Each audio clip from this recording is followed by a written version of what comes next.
یہ بہت ہی ضروری عنوان ہے جس پر ہمیں بات کرنی چاہیے۔ میں اکثر کہتا ہوں کہ جب سے رکھا ہے میرے آنگن میں بیٹی نے قدم، گھر میں اس برکت نے پھر فاقہ نہیں ہونے دیا۔ جب سے رکھا ہے میرے آنگن میں بیٹی نے قدم، گھر میں اس برکت نے پھر فاقہ نہیں ہونے دیا۔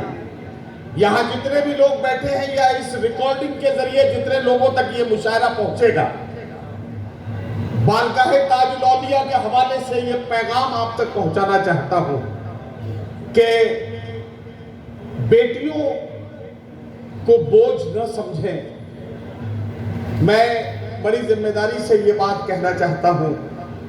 میرے آقا نے صحابہ اکرام کے بیچ میں بیٹھ کر ایک بار مسکراتے ہوئے فرمایا کہ تم میں سے میرا جو بھی جانثار ایسا ہے کہ جسے اللہ نے 3 بیٹیاں دی ہوں، اگر وہ اپنی بیٹیوں کی پرورش ٹھیک ڈھنگ سے کر لے اور انہیں اپنے گھر رخصت کر دے تو میں اسے جنتی ہونے کی بشارت دیتا ہوں۔ ایک صحابی دست بستہ کھڑے ہوئے، آنکھوں میں آنسو بھر لائے اور روتے ہوئے آنکھوں میں آنسو لا کر آپ نے کہا کہ سرکار، اللہ نے جسے 2 بیٹیاں دی ہو اس کے لیے کیا حکم ہے؟ میرے آقا نے ان کی طرف دیکھ کر پھر مسکراتے ہوئے کہا کہ اس کے لیے بھی میں جنتی ہونے کی بشارت دیتا ہوں۔ ایک صحابی کھڑے ہوئے، انہوں نے کہا سرکار، جس کو اللہ نے 1 بیٹی دی ہو اس کے بارے میں کیا حکم ہے؟ میرے آقا نے فرمایا کہ جسے اللہ نے 1 بیٹی دی ہے، اگر اس نے بھی اپنی بیٹی کی پرورش اور تربیت ایسے کی اور اس کے بعد اسے اپنے گھر رخصت کر دیا تو میں اسے بھی جنتی ہونے کی بشارت دیتا ہوں۔ اب جنت بٹ رہی تھی۔ ایک صحابی کھڑے ہوئے، ہاتھوں کو باندھے ہوئے، آنکھوں میں آنسو بھر لائے اور آنکھوں میں آنسو بھر کے میرے آقا کی طرف حسرت بھری نظر سے دیکھتے ہوئے صحابی نے عرض کیا کہ یا رسول اللہ، اللہ نے جسے بیٹی دی ہی نہ ہو، کیا اس کے لیے جنتی ہونے کا کوئی راستہ نہیں؟ میرے آقا نے اپنے جانثار کی طرف غور سے دیکھا اور کہا کہ دل چھوٹا نہ کرو، جسے اللہ نے بیٹی نہیں دی ہے، اگر اس نے کسی اور کی بیٹی کو اپنی بیٹی سمجھ کے اس کی پرورش یا اس کو اپنے گھر رخصت کرنے میں مدد کر دی تو اس کے لیے بھی اللہ کا یہی انعام ہے۔ تو یہ بیٹیوں کا جو معاملہ ہے یہ اسی طرح سے ہوتا ہے۔ جوہر بھائی، آپ نے جو 4 مصرے پڑھے، یقینی طور پر یہ بات بہت ضروری ہے اور میں آپ سے ایک بات کہنا چاہتا ہوں۔ اپنے گھروں میں جا کر ہماری ماں بہنوں کو ایک بات کہیے گا میری طرف سے کہ ایک شاعر نے ایک چھوٹا سا پیغام آپ تک کہنے کے لیے کہا ہے۔ میں پورے ملک کے گھروں تک یہ بات پہنچانا چاہتا ہوں کہ آپ جو کچھ اپنے بہو سے چاہتے ہیں، خدا کے واسطے وہ اپنی بیٹی کو سکھانا شروع کر دیجئے۔ آپ کی بیٹی جب آپ سے وہ سبق سیکھ کے جائے گی، دوسرے کے گھر میں بہو بن کر جائے گی، وہ اس گھر کو جنت بنائے گی۔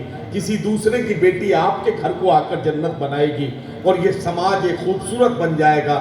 یہ پورا ملک اور پورا سماج ایک خوبصورت منظر کی طرح ہمارے سامنے ہوگا۔ یہ ہماری اور آپ کی ذمہ داری ہے جسے سمجھنا بہت ضروری ہے۔ ہمارے بوڑھے والدین کا خیال رکھنا بھی ہماری ذمہ داری ہے۔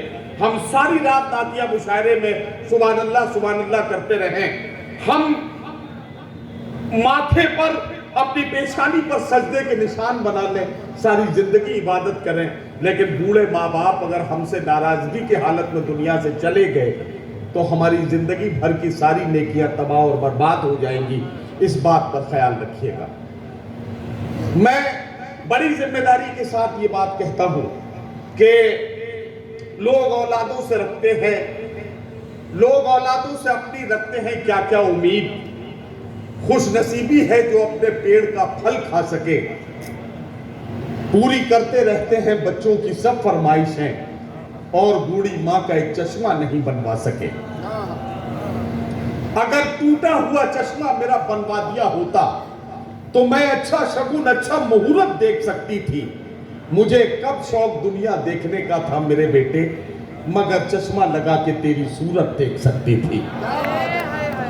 یہ پیغام ہے بارگاہ تاج الاولیاء سے آپ لے کر جائیں گے، ہم تمام شاعروں کی رات بھر کی محنت وصول ہو جائے گی اور ہم یہ جو اس طرح کے شعر اور اس طرح کی باتیں آپ سے کرتے ہیں، ہم یہ سوچ کر کرتے ہیں کہ ہزاروں کی تعداد میں بیٹھے ہوئے مجمع میں اگر کسی ایک کے دل پر جا کر یہ بات لگ گئی، مجمع میں، ہزاروں کے مجمع میں اگر کوئی ایک نافرمان بیٹا گھر جا کر اپنے باپ کے قدموں سے جا کر لپٹ گیا تو ہمیں ایسا لگے گا کہ ہماری ساری رات کی محنت وصول ہو گئی۔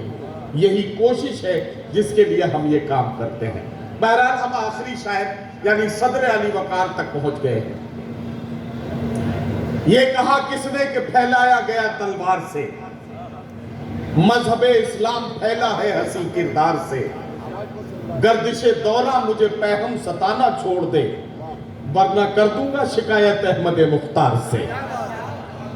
گردش دورہ مجھے پہم ستانا چھوڑ دے، ورنہ کر دوں گا شکایت احمد مختار سے۔